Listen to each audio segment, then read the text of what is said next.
We go back to the T-Virus, where Umbrella's sins were supposed to be concluded.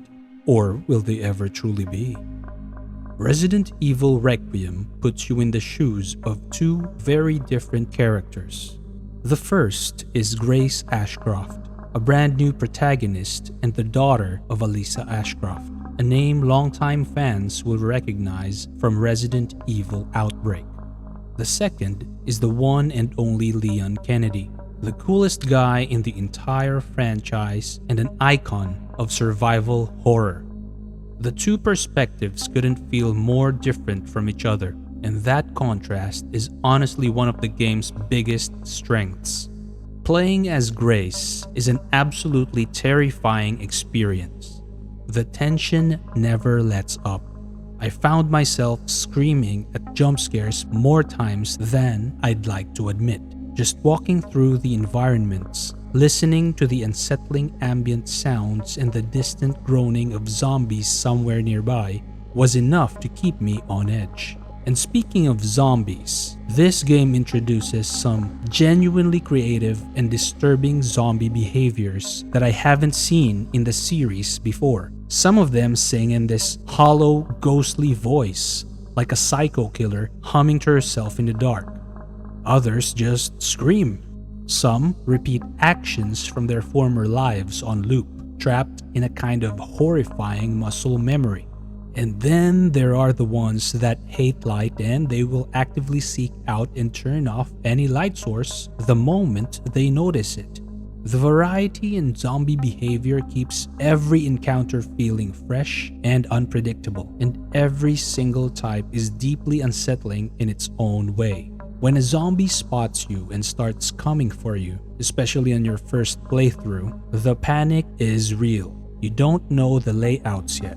You don't know where to hide. I remember bumping into walls out of sheer panic and getting bitten because of it. Grace's sections reward stealth and patience. You crouch, you sneak, you hide, you throw glass bottles to create distractions. Every bullet counts because you simply don't have enough of them to fight your way through everything. It's survival horror in the purest sense. But when you switch to Leon, and the entire mood of the game flips on its head, Leon's sections are action-packed and almost empowering by comparison.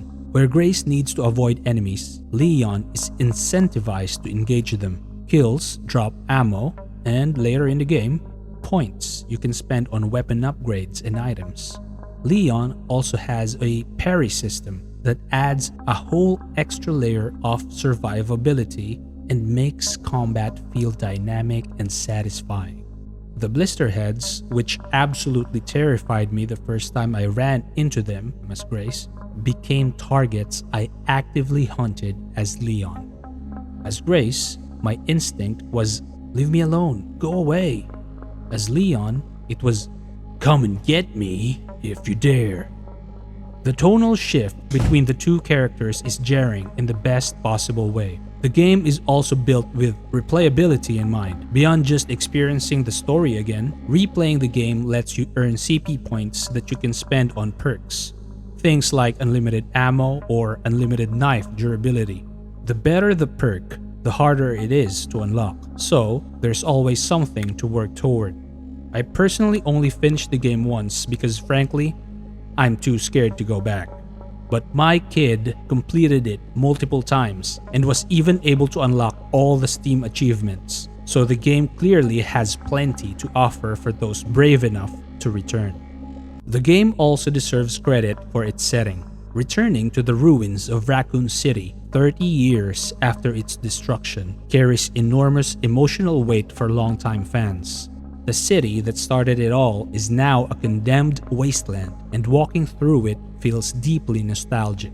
And when I got back to the Raccoon City Police Department, I was immediately brought back to my time with Resident Evil 2. Every room, every corner, every object, I found myself stopping just to take it all in, letting the memories of the game wash over me. It's the kind of moment that reminds you why you fell in love with this series in the first place. When I finished Resident Evil Requiem, I was left with a satisfied but curious feeling. I liked the ending, but it also raised a question I couldn't shake. With the T-virus now having a cure, what does the future of this series look like? Maybe a return to the Megamycete and the unresolved story of Rose Winters? Maybe an exploration of the origins of the progenitor virus? Or a new threat born from someone trying to build on what Umbrella left behind? I can only speculate, but for now, Resident Evil Requiem gave me a conclusion that felt earned, and that's more than enough.